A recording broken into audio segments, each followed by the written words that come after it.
किसान भाइयों नमस्कार। मान लीजिए आप कोई फसल बो रहे हों, आपने बीज भी अच्छा लिया हो, खेत की तैयारी अच्छी कराई हो, अच्छे अच्छे फर्टिलाइज़र लिए हों और कॉम्बिनेशन के साथ लिए हों। साथियों, आप उन सभी चीज़ों को एक साथ लेकर के जब अपनी फसल को बोते हैं, उसकी टाइमिंग में अंतर कर दीजिए।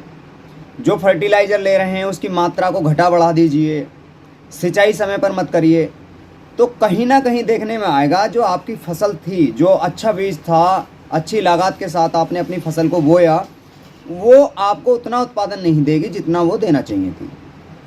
क्योंकि दोस्तों इसका मैनेजमेंट जो है वो गड़बड़ा जाता है। कहीं ना कहीं फसल का प्रबंधन ही तय करता है कि आपको कितना मुनाफा वो फसल देने वाली है, उसका उत्पादन कितना बम्पर होने वाला है। पिछला वीडियो बहुत ही लाजवाब रहा, आप लोगों के सहयोग से उसने 2 दिन के अंदर 20,000 व्यू लिए। उसी में से एक व्यूवर्स थे, उन्होंने मस्टर्ड क्रॉप के मैनेजमेंट को लेकर के एक वीडियो की रिक्वायरमेंट की थी कि भाई आप सरसों से रिलेटेड उसका प्रबंधन कैसे करें, एक वीडियो बना दीजिए। तो दोस्तों उसी से रिलेटेड ये वीडियो आज है। हम अपनी सरसों फसल का प्रबंधन कैसे करें, इसके विषय पे ये है। हमने इस वीडियो को 3 भागों में डिवाइड किया है। पहला भाग है बुवाई, जिसके अंदर खेत की तैयारी, भूमि कैसी हो, बीज कौन सा हो, किस समय पे आप उसे बोएं, कितनी मात्रा में बीज रखें, ये हो गया एक पार्ट। दूसरा पार्ट जो है इसका वो है सिंचाई। सिंचाई जब हम सरसों की करते हैं लगभग 1 या 2 होती हैं, और पहली ही सिंचाई पे हमें न्यूट्रिशंस प्लान करने होते हैं। उसमें यूरिया कितना रखना है, सिंचाई के समय पे ही जब हम यूरिया देते हैं उसके बाद सिंचाई करते हैं नॉर्मली। उस यूरिया के साथ साथ क्या क्या फर्टिलाइज़र हम रख सकते हैं जिससे हमारी जो सरसों की फसल है वो ब्रांचिंग अच्छी करे, और जब ब्रांचिंग अच्छी करेगी तो फलियों की संख्या ज़्यादा होगी, उत्पादन ज़्यादा हो। और तीसरी जो अंतिम इस के अंदर जो चीज़ रखी है, हमने रखी है हार्वेस्टिंग की। मान लीजिए आपकी फसल सब कुछ ठीक ठाक चली, बढ़िया है, और आपने 1-2 दिन का गैप उसे या तो काटने में जल्दी कर दिया या फिर बाद में, तो कहीं ना कहीं उससे जो हमारा वेट लॉस होता है वो कहीं ना कहीं देखने में आता है। आपने मान लीजिए दाने कच्चे रहे हों और तब काट दें तो कहीं ना कहीं वजन कम आएगा आपकी सरसों का, तेल की मात्रा भी एकदम से इधर उधर हो जाएगी। और ज़्यादा सुखाकर भी आपने काट दिया तो कहीं ना कहीं उसकी चमक चली जाती है, दमक जाता है दाना, तो ये सारी चीज़ें उसमें इफ़ेक्टिव होती हैं। तो चलिए वीडियो को शुरू करते हैं। किसान भाइयों, ये वीडियो थोड़ा लंबा रह सकता है लेकिन कहीं ना कहीं आपके फ़ायदे का सौदा है। तो आपसे गुजारिश है कि आप इस वीडियो को अंत तक ज़रूर देखें। और दोस्तों, यदि आप पहली बार हमारे YouTube चैनल पे हैं तो हमारे YouTube चैनल को सब्सक्राइब कर लीजिए, क्योंकि यहाँ पर इसी तरह की वीडियोस आपको देखने को मिलेंगी। अंत में हमारा वीडियो यदि आपको अच्छा लगे कि जानकारी यूजफुल थी, तो वीडियो को लाइक करें, शेयर करें और कमेंट में अपनी राय अवश्य रखें। चलिए दोस्तों शुरू करते हैं। सबसे पहले बात करते हैं बुवाई की।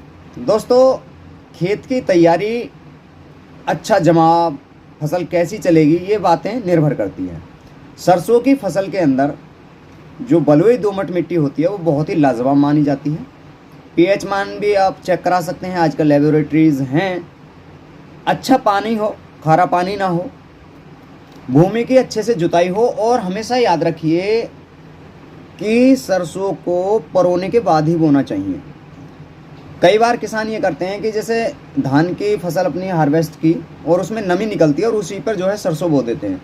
उससे जमाव कम आता है, नमी भड़क जाती है एकदम, क्योंकि जब जुतवाते हैं, आप जुताई करते हैं तो उस समय तो नमी दिखाई देती है, जैसे ही हवा और धूप पड़ती है कहीं ना कहीं वो नमी भाग जाती है। तो पर्याप्त नमी के लिए आपको सुनिश्चित करना है कि परिपक्व करने के बाद ही, जुतवाने के बाद आप अपनी सरसों की फसल बोएं। तो एक तो भूमि बलुई दोमट मिट्टी होगी, बार बार जुताई करें अच्छे से, जिससे मिट्टी जो है भुरभुरी हो जाए, जमाव अच्छा आए। बीज, दोस्तों आजकल मार्केट के अंदर बहुत हाइब्रिड किस्में चल रही हैं जो अच्छा उत्पादन देती हैं। अब इसमें मैं नाम क्या लूँ, वीडियो बना रखी हैं फिर भी मैं बताए दे रहा हूँ। 45S46 हो गई, त्रिमूर्ति की कालिया हो गई, या फिर एग्रोस्टार की कैस्पर हो गई, एडवेंटा की हो गई, श्री राम की 1666 हो गई, या फिर प्रोग्रो की 5222 हो गई। ये जो किस्में हैं बहुत अच्छा उत्पादन देती हैं हमारे किसान भाइयों को। बीज की दर आप हमेशा, यदि आप बिखेर में कर रहे हैं तो 200 ग्राम बीघे प्रति बीघे के हिसाब से, यानी कह सकते हैं 1200 ग्राम प्रति एकड़ की दर से। और यदि आप पूर्ण नुमा अपनी सरसों की बुवाई कर रहे हैं तो फिर 1 kg पर एकड़ की दर से आप बीज दर लें। ये सुनिश्चित करें कि जो बीज है 3 से 4 सेंटीमीटर गहराई पे जाए, जिससे उसका जर्मिनेशन अच्छे से हो सके, दिक्कतें ना आए। टाइमिंग की बात अगर इसकी करी जाए तो लगभग 1 अक्टूबर से 15 अक्टूबर के मध्य हमें सरसों की बुवाई कर लेनी चाहिए। कुछ 75 किस्में भी हैं जो लगभग पूरे अक्टूबर बोई जाती हैं। तो अक्टूबर महीने में यदि आप अपनी सरसों की फसल की बुवाई कर लेते हैं तो फिर ये बहुत ही अच्छा टाइम रहता है। इसमें आपको एक चीज़ और ध्यान देनी है कि जब आप बुवाई कर रहे हों तो पोटास की मात्रा भी इंक्लूड करें, सल्फ़र की मात्रा इंक्लूड करें और बिखेर के लिए यूरिया की मात्रा भी इंक्लूड करें।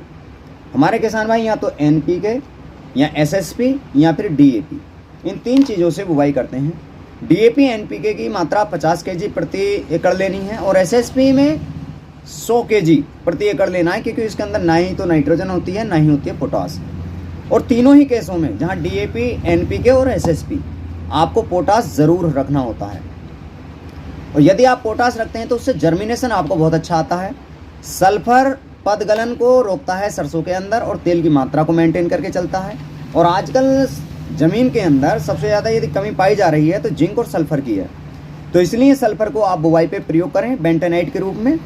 और यदि आप इस समय इसे होल्ड करना चाहते हैं तो जब पहला यूरिया आप पहली सिंचाई पे देंगे, आधे किलोग्राम प्रति बीघे की दर से जो सल्फ़र 90G में आ रहे हैं या 80% WDG में आ रहे हैं, उनकी मात्रा लेंगे तो बहुत ही अच्छा उत्पादन आपको सरसों की फसल से मिलेगा।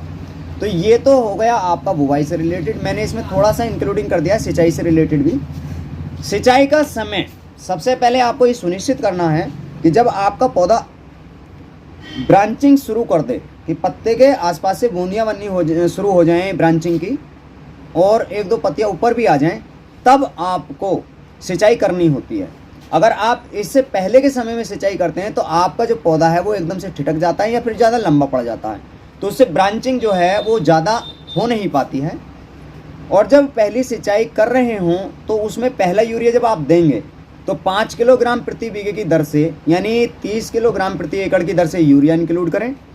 साथ में कोई ग्रोथ प्रमोटर या फिर कह सकते हैं माइक्रोराइजा और सल्फ़र। यदि आपने बुवाई पे सल्फ़र दिया भी है बेंटेनाइट और नहीं दिया है तो लेना ही है।